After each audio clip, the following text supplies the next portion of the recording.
Maharashtra police बळ संघटना आयोजित 26/11 आतंकवादी हल्ल्यामध्ये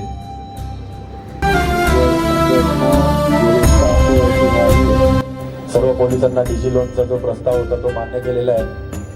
त्याच्या व्यतिरिक्त आपले जे कुटुंब कल्याण आरोग्य योजना आहे त्या योजनेच्या अंतर्गत 38 ते 40 हजारांचा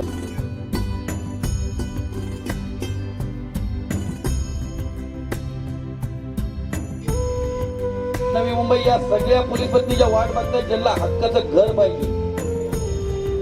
येत्या काही दिवसात माननीय मुख्यमंत्र्यांनी आदेशित केले की 40,000 घरं मुंबई पोलिसांना हक्काची मिळणार आहेत।